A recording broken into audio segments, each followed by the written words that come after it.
입시 유문연답 친절한 제이 선생님입니다. 자, 오늘은 예비 중등, 예비 고등 친구들을 위한 학습 가이드라는 제목을 달았는데요. 사실 학습 가이드를 빙자한 중고등학생 선생님 영상을 보는 모든 제자님들, 그리고 혹시 계시는 학부모님들께 요즘 제가 입시판에서 느끼는 걸 좀 알려주고 싶어서 영상을 준비를 했습니다. 초반에 뜬금없는 질문으로 한번 시작을 한번 해보겠습니다. 2014년 기준 구글이 발표한 양자 컴퓨터 윌로는 기존의 슈퍼컴보다 기존의 슈퍼컴이 14년, 선생님 뭐 찾아보니까 10의 24제곱이라고 하더라고요. 뭐 우주의 길이보다 더 긴 시간이라고 하던데 그만큼 걸릴 문제를 얼마 만에 풀었을까요? 무슨 뜬금없는 얘기예요. 저 학습법 들으려고 왔는데 그냥 편하게 한번 들어보세요. 저 보고 깜짝 놀랐는데 불과 5분 만에 풀었습니다. 선생님은 문과 출신이기 때문에 양자각을 당연히 이해를 못했는데 양자 컴퓨터라는 건 원래 컴퓨터가 0과 1 이진법으로 이렇게 이루어져 있잖아. yes, no, yes, no 이렇게. 근데 0과 1을 좀 상상도 안 되는데 중첩을 시켜가지고요. 네, 일단 이거부터 이해가 안 돼. 0과 1을 중첩을 시켜서 원래 컴퓨터가 0 같다? 아니야? 그러면 1로 가야지 이렇게 했던 걸 동시에 뿅 하고 보내가지고 이게 제일 빠르군 해서 하는 방식으로 슈퍼컴보다 훨씬 더 빨리 한다고 하는데 뭔 말인지 이해 안 되죠? 네, 저도 잘 이해가 안 됩니다. 하고 싶은 말의 요지는 조금 이따 하도록 할게요. 자, 두 번째 질문입니다. 2014 노벨 문학상은 우리 한강 작가님이 받으셨고요. 노벨 화학상을 받으신 데비스 하사비스는요, 과학자가 아닙니다. 그럼 뭘까요? 구글의 딥마인드 CEO입니다. 네? 화학상인데요? 네. 저도 깜짝 놀랐는데 이분이 주도로 해서 만든 단백질 이 구조 새로 만들어낸 이런 AI 프로그램이 신약들을 개발을 해서 이제 불치병을 여러 개 올해 이제 극복할 수 있는 약들을 개발을 했대요. 거기에 대한 공로로 AI에게 노벨상을 줄 수는 없으니 이 AI를 만든 이 팀을 이끈 구글 딥마인드 CEO에게 노벨 화학상이 수여가 됐고요. 한국의 고려대학교 기계공학과는 자, 무슨 연구를 지금 하고 있을까요? 네, 뭔가 뜬금없는 연구를 하고 있기 때문에 넣었겠죠? 바로 암 치료 연구를 하고 있습니다. 네? 아니, 기계공학과잖아요. 무슨 생물공학이면 이해라도 돼. 그런데 기계공학과에서 인공장기를 만드는 이 삼성의료원과 이 자매결을 맺어가지고 인공장기를 만드는 걸 만들어서 그 인공장기에다가 그 환자의 DNA를 집어넣어가지고 거기다가 어떤 암 치료를 위한 항암 치료제를 투약을 해보고 부작용이 적거나 효과가 적은 걸 환자에게 직접 투약을 하는 방식으로 정말 crazy 세상에 미쳐 날뛰고 있습니다. 여러분들, 저는 3차 산업혁명 시대 사람이거든요. 여러분은 4차 산업혁명 시대 사람이잖아요.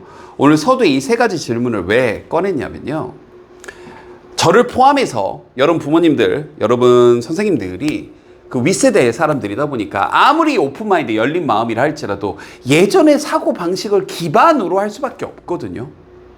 근데 여러분이 살아갈 혹은 이미 살아가고 있는 이 세계는, 이 세상은 기존의 사고방식, 기존에 좋다고 하는 거 그냥 좋은 데 가면 대학이 너희를 구원케 할 거야. 선생님 이런 말 들으면서 고등학교 시절을 보냈는데, 그리고 부끄럽게도 강사 초반에도 대학이 너희를 구원케 할 거야 이런 얘기 하면서 강의를 했는데, 자, 이제 확실하게 알려드리겠습니다. 대학은 여러분을 구원케 하지 않아요.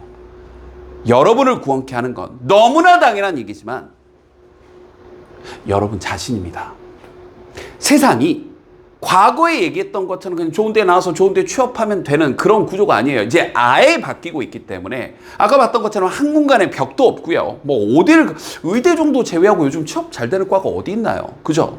그래서 미리 선요약, 선결론 던져줄게요. 여러분이 더 바르고 더 나은, 그래서 새로운 걸 잘 받아들일 수 있고 창의적인 사고를 할 수 있는 그런 인재가 되어야 하기 때문에 공부를 하는 겁니다. 좋은 데를 안 가도 된다는 게 아니라 좋은 데를 가면 끝, 이게 아니라고요. 그래서 오늘 과목별 학습법 얘기를 하기 전에 이 얘기를 먼저 하고 싶었던 거예요. 다시 한번, 이제 공부를 하는 이유와 공부를 하는 방법도 달라져야 됩니다. 너를 더 나은 사람으로 만들기 위한 목표와 이유를 가지고 방법도 그런 식으로 끌고 나가야 돼요.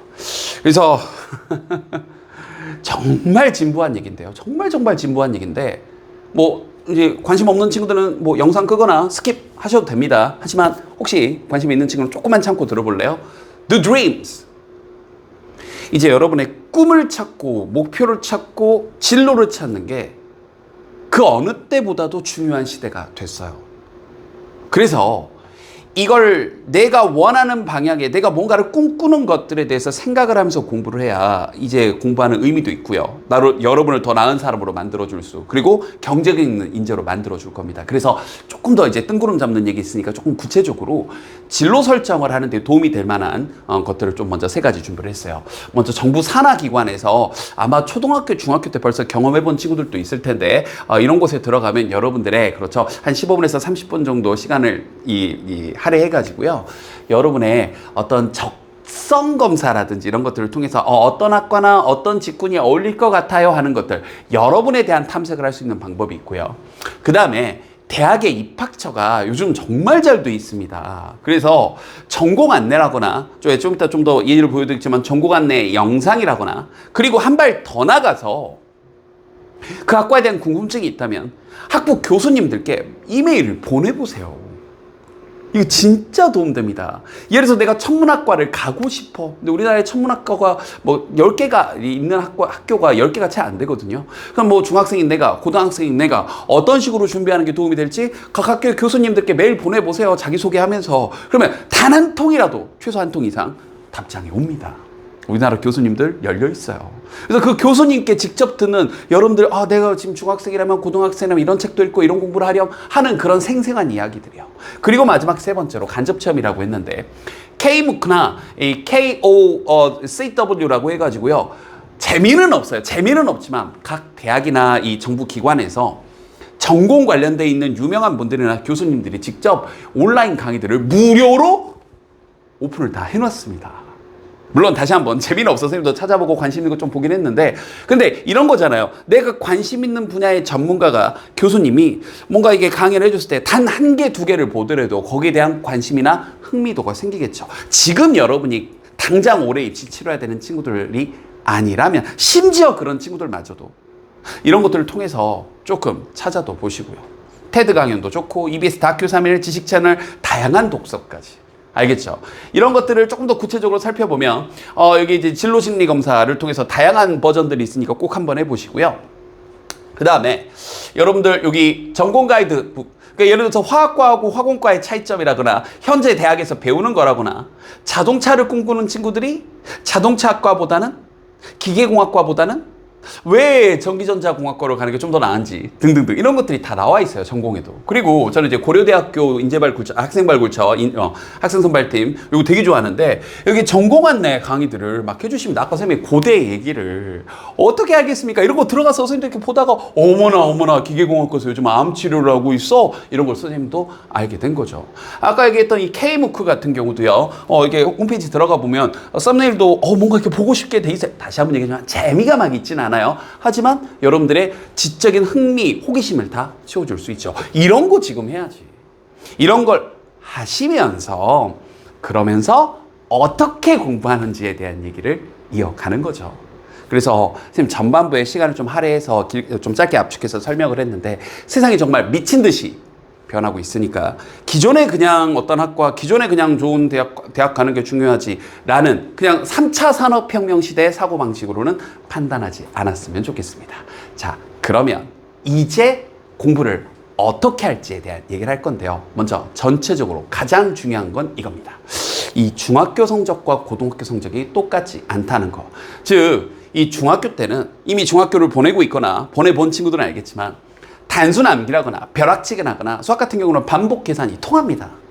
통해요. 그래서 저는 중학교 때 성적이 좋은 건 성실함의 지표라고 표현을 합니다. 중학교 때 성적 좋은 거 의미 없어, 이건 아니고 성실했던 거죠. 나름 시험 기간에 공부를 해야겠다는 마음도 있었던 거고요. 다만 이 고등학교 와서까지 성적이 좀 좋아지려면요, 교과서도 제대로 읽어야 되고, 좀 이따 얘기를 하겠지만 단순히 특정 부분이 아니라 이 단원 간의 연계, 그리고 정말 제대로 된 학습을 해야 되는데, 이 학습 한자로 뭐야 물어봤더니 잘 모르. 학은 알더라고요. 학. 배우락. 습은 뭐예요? 그랬더니 현장 강의 친구가 스파이습? 그럼 습한 데서 공부하는 거예요, 학습이? 학습은 그렇죠. 익힐 습자, 반복을 한다는 겁니다.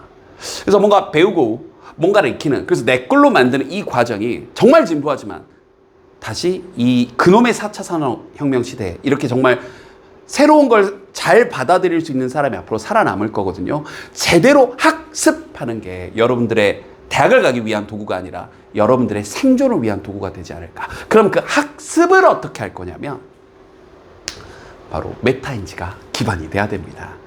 이 메타인지를 압축하면 내가 아는 것과 모르는 걸 구별할 수 있냐. 즉, 한 번 더 가볼까요? 내가 뭘 알고 뭘 모르는지. 그러니까 이 손바닥 위에서 나를 관조한다고 하죠. 한 발 떨어져서 나를 보면서 내가 뭘 알고 뭘 모르는지, 내가 어디가 약한지, 내가 어떤 부분은 잘 되어 있는지, 이걸 하는 거예요. 그런데 이 친구들을 보면 그냥 아는 거 모르는 거 구별하지 않고 그냥 공부만 하고 있어요. 암기만 하고 있어요. 많은 친구들이.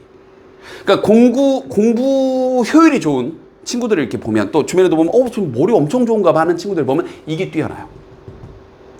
그래서 여러분이 아는지 모르는지 판단할 수 있는 기준이 내가 말로 설명할 수 있는 거 아주 간단합니다. 내가 이걸 설명할 수 있는 거야. 이에요. 그게 특히 수학이 됐건 과학이 됐건. 이 말로 설명한다는 게 얼마나 중요한지는 이미 미국에서도 이 설문조사를 통해서, 통계조사를 통해서 이미 분석 결과가 나왔는데요. 뭔가를 학습시킨 다음에 다양한 방법으로 24시간 뒤에 테스트를 해봤더니 정말 충격이죠. 저 같은 강사의 강의를 듣고 나서 24시간 뒤에 시험을 봤더니 5% 기억해. 그래서 다양한 방법으로 쭉 학습을 시켜봤는데 결론은 압도적이었던 건 내가 직접 설명할 수 있었던 내용에 대해서는 90%가 학습의 이 결과물로 정답률로 올라왔습니다. 그러니까 내가 뭔가를 설명한다는 건 정확히 안다는 얘기거든요. 그래서 이게 기반이에요. 일단 메타인지, 나에 대한 인지를 똑바로 하시고, 그런 상태에서 내가 뭔가를 말로 설명할 수 있는 요게 모든 공부의 기본값인데, 여기서 이제 하나씩 더 들어가 볼게요. 이 상태에서 국어 공부는 어떻게 할 거냐고요. 그죠? 국어는 먼저 읽고 사고하는 겁니다. 사고. 읽고 사고하세요. 읽고 생각하세요. 좀 더 디테일하게 가볼까요? 자, 그래서 저는 사실 한마디로 압축하면 읽고 사고하라. 그래서 이걸 조금만 더 세분화 시켜주면 여러분이 좋아하는 분야의 그 어떠한 글이건 다독하라는 겁니다. 심지어 부모님 좀 싫어할 수도 있어요. 만화책도 괜찮아요. 정말 괜찮습니다. 읽고 사고하세요. 어떤 생각인지. 이게 여러분들 문학에도, 독서에도, 비문학에도 굉장한 도움이 됩니다. 읽고 사고하고 읽고 사고하고. 그러니까 읽고 사고를 따로 한다는 게 아니라 그냥 이게 머릿속에서 쫙 하고 들어오는 거죠. 근데 일단 기본적으로 안 읽어.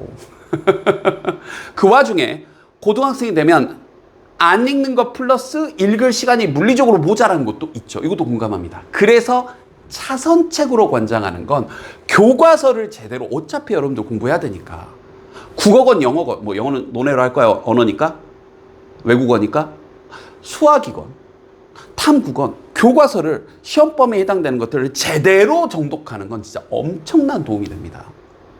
다시 한번 시간 내서 다른 어떤 책, 우리 한강 작가의 소년이 온다, 채식주의자, 이런 거 읽는 것도 좋아요. 그리고 고교생이 읽어야 될, 뭐 중학생이 읽어야 될 그런 문학작품 읽는 거 너무 좋습니다. 또 신문 좋아하는 친구들, 뭐 스포츠 좋아하는 친구들 스포츠 신문 읽고 하는 거 좋아요. 좋은데 차선책으로 교과서를 똑바로 읽는 거예요. 사실 차선이란 표현도 좀 어불성설인 게, 차선이란 표현이 아닌 것 같아요. 교과서도 정말 좋습니다. 알겠죠? 그리고 세 번째로 얘기하는 건 이게 안 볼 수는 없어. 선생님도 보긴 봅니다. 근데 이게 쇼츠하고 릴스를 보면 문제가 뭐냐면 뇌가 수동적이게 되고 이렇게 쩔어 있게 돼. 이렇게. 계속 내가 관심 있는 걸 이 무서운 AI 놈들이 그죠? 계속 여러분이 관심 있을 만한 걸 볼 수밖에 없는 것들을 계속 띄워주잖아요. 그러면 그걸 계속 얘가 띄워주는 걸 보는 것과 내가 뭔가 정보를 찾아가는 건 다른 얘기잖아요. 그래서 뇌가 쩔어 있게 돼요. 마치 마약 중독자의 그것과 비슷해집니다. 그래서 안 볼 수는 없는데 볼 거면 차라리 필요한 걸 좀 찾아서 보시고 정말 의식적으로 생각했으면 좋겠습니다. 릴스나 쇼츠는 내 뇌에 좋지 않다. 나의 학습, 사고 능력에, 언어 능력에 치명적이다라는 사고를 했었으면 꼭 좋겠습니다. 그리고 가장 강추하는 방법, 정말 이건 이제 모든 국어 선생님들이 피통하면서 얘기하시는 부분인데, 심지어 수학 선생님도 얘기해요. 애들이 독해를 못해 문해력이 떨어져. 맞습니다. 그래서 심지어 고3 재수생에게도 추천하는 방법이니까 중학생, 고등학생이면 너무나 당연한 얘기. 모르는 단어가 있으면 그때그때 찾아서 밑에다 써놓으세요. 정말 큰 도움이 되고 큰 자산이 될 겁니다. 모르는 사자성어, 특정 단어들 사전 한번 찾아보는데 이제 또 라떼는 얘기가 나오니까 라떼는 선생님 때는 이만한 사전 일일이 찾아야 되는데 그 사전 들고 다니기도 쉽지 않았지만 요즘은 또또똑 하고 검색해보면 다 나오니까 알겠죠? 정말 중요한 습관, 엄청난 습관이 될 겁니다. 요거 별표 3개. 자, 이제 모두가 걱정하고 고민하는 수학에 대한 이야기. 수학도 먼저 한마디로 압축하겠습니다. 압도 절대적입니다. 그냥 개념이 전부예요. 뭐 개념이 중요하다 이런 수준이 아니라 개념이 전부입니다. This is it. 끝. 여기까지. 정말이에요. 그냥 개념이 전부예요. 그리고 이 얘기를 여러분을 지도하고 계시는 그 모든 수학 선생님이 다 강조하실 겁니다. 여러분도 그렇게 들어봤죠? 그런데 거꾸로 물어봅시다. 여러분은 그 개념을 얼마나 제대로 하고 있나요? 즉 학년별로 그때그때 공부하는, 특히 이제 우리나라 교과과정상 어쩔 수 없는 부분이 있는데 중학교 1학년 때 수학 따로 배우고, 그러니까 예를 들어서 함수로 예를 들면 중1 때 배우는 함수가 있었는데 함수 배우다가 이제 조금 지나면 뭐 도형 넘어가고 이렇게 넘어간단 말이에요. 근데 2학년이 되면 1학년 때 배웠던 함수 연결해서 이렇게 가게 된단 말이죠. 또 고등학생이 되면 여러분들이 곱셈곱식을 다 한다는 전제하에 다항식 연산을 하게 되는 거고요. 또 여러분들이 함수, 2차 함수, 아래로 볼록, 위로 볼록은 다 한다고 전제하고 지금 접점이 하나에서 만나냐, 두 점에서 만나냐, 만나지 않냐, 도형이 이동을 하고 아래로 이런 것들을 다 한다고 전제하고 가기 때문에 학년별이 아닌 단원별 계통으로 학습을 꼭 정리하셔야 됩니다. 즉 선행을 하긴 해야 되는데, 해야 되는데 중학학습에 대한 계통별, 단원별 학습이 정리가 되면서 선행을 하셔야 돼요. 그래서 뭐 수원 한 바퀴 돌렸어요. 이제 교과과정 바뀐 걸로 하면 이제 여러분들 미적 돌렸어요. 공통 수학 돌렸어요. 이게 중요한 게 아니라 해야 되는데 중학 과정에 대한 올바른 단원별 정리를 하시면서 해야 되고, 그 단원별 정리를 어떻게 해야 되냐면 아까 얘기했던 거, 모든 개념을, 정의를 스스로 설명할 수 있냐고요. 백지에 쓸 수 있냐고요. 누구 설명할 수 있냐고요. 여러분들이 기울기의 정의를 내릴 수 있냐고요. 함수의 정의를 내릴 수 있고, 그죠? 수책에 고등학교 1학년 되면 복소수 같은 거 배울 텐데 복소수 전까지 그 모든 수학의 유리수의 개념 정의, 무리수의 개념 정의 다 내릴 수 있냐고요. 이런 것들이 필수적입니다. 근데 이걸 소홀히 해요. 왜냐하면 내신을 준비하다 보면 일선 학원에서도 개념이 중요하다고는 하시지만 문제풀이를 반복적으로 시키는 걸 병행시킬 수밖에 없기 때문입니다. 일선 학원도 충분히 이해는 돼요. 다만 여러분이 공부할 때 개념 정말 똑바로 해야 되는데 너무 문제만 풀고 있는 건 아닌지. 그럼 그 개념을 똑바로 하는 방법으로 선생님 이런 걸 권장을 합니다. 정말 교과서 좋거든요. 근데 은근히 성적이 애매한 친구들일수록 교과서 무시하던데, 물론 최상위권 친구들이야 교과서 눈에 차지도 않겠죠. 그런 친구들 말고요. 저는 정말 학생들 가운데서 70% 조금 더 80% 정도까지는 교과서의 모든 문제를 제대로 풀 수 있는 훈련을 해야 된다라고 생각을 합니다. 특히 더 생각하기, 생각 더하기 이러면서 그 단어를 좀 더 추가적인 것들까지 있거든요. 그런 것들까지 다. 그리고 이게 조금 입시적으로 설명하면 여러분들 종합전형에도 도움이 될 겁니다. 그러면서 개념서와 문제풀이 교재까지 해서 이걸 N회독하는 걸 권장합니다. 다시 한번. 이건 성적대에 따라 아이들 성향에 따라 좀 다른데 책에다 그러니까 답을 쓰지 않는 게 좋아요. 책에다가는 이걸 내가 몇 번 풀었다 정도, 그리고 내가 딱 봤을 때 이건 다음에 안 풀어도 되겠다 싶은 것들은 그냥 동그라미 치고 넘어가면 돼요. 그러면 1회독 할 때는 어느 정도 거의 모든 문제를 다시 다 풀어봐야 될 겁니다. 그죠? 근데 2회독 때도 그럴 거예요. 근데 한 3회독 정도 넘어가면 어떤가요? 딱 보면 이제 풀이가 머릿속에서 촥촥촥 하고 정리가 되겠죠. 그런 문제들은 동그라미 치고 3회독, 4회독 넘어갈 때는 풀 문제들이 각 단원별로 점점점 줄어들겠죠. 그런 상태에서 이제 여러분들 유명한 고난도 교재들 있죠. 까만색 라벨 이런 거 무슨 수학 이런 거 있죠. 특정 브랜드 말하기 그러니까 그런 걸로 최상위 이런 거 있죠. 이런 거 넘어가는 거. 근데 조금 직설적으로 얘기할게요. 되도 않는 실력의 친구들이, 미안해요. 근데 좀 직설적으로 얘기를 해야 조금 들릴 것 같아서 지금 너 그거 풀 때인지 보시라고요. 그래서 여러분이 풀 수 있는 교재를, 그러니까 내가 풀 수 있는 문제만 계속 풀라는 의미로 오해하지 않도록 내가 이거 확실하게 언제든지 마치 구구단처럼 다다다다다 되는 정도의 문제들은 다시 풀 필요가 없죠. 근데 그걸 자기 객관화가 돼야 되겠죠. 이해됐습니까? 이걸 n회독 한 상태에서 다음 어려운 교재로 넘어간다. 됐죠? 그러면서 또 별표 3개짜리 꿀팁. 실수 노트와 개념 설명 노트를 만드는 걸 권장합니다. 실수 노트는 뭐냐면요.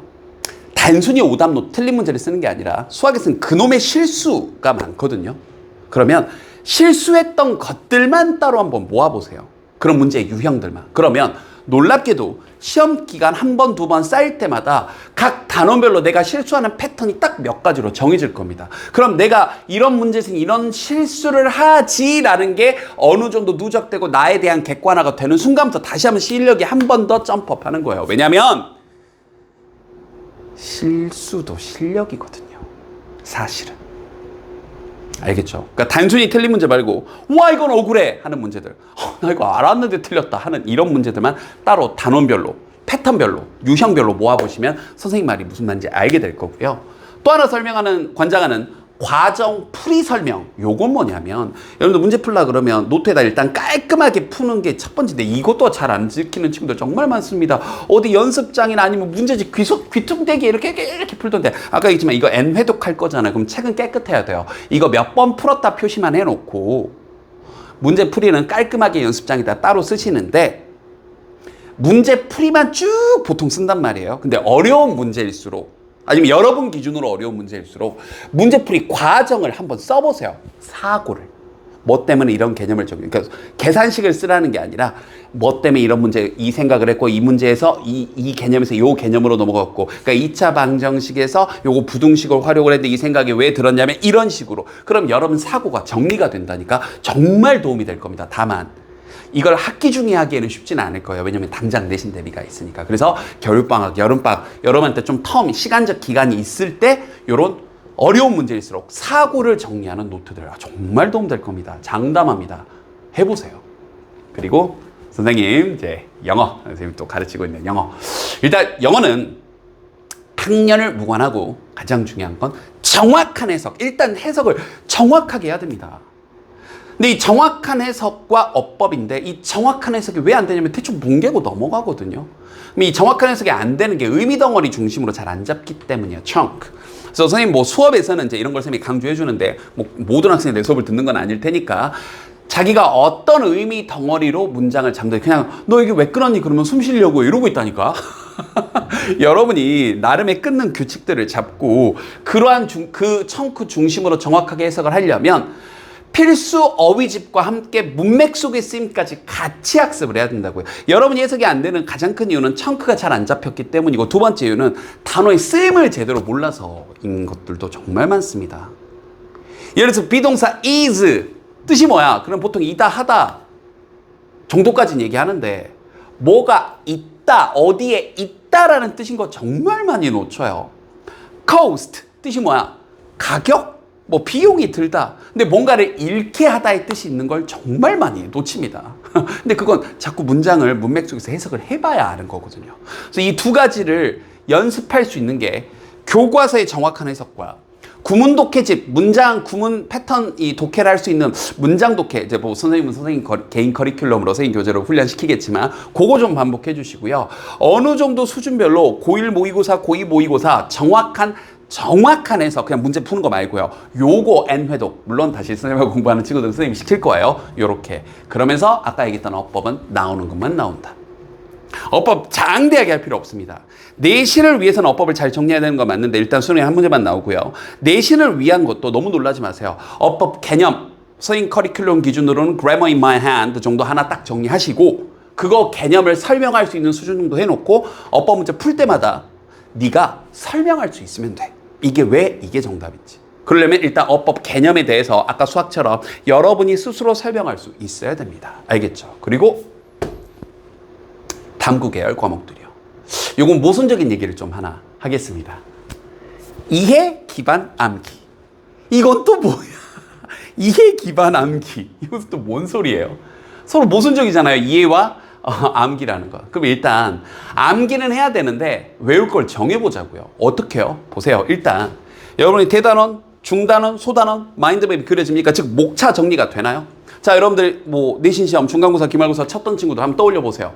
이번 시험 범위에 대단원부터 해서 머릿속으로 쫙 대단원, 그 밑에 있는 중단원 쫙, 중단원 밑에 소단원 쫙, 마인드맵이 정리가 됩니까? 이런 전체적인 숲을 보는 연습, 마인드맵, 뭐 숲이라고 해도 좋고요. 요게 정말 잘 안 돼 있습니다.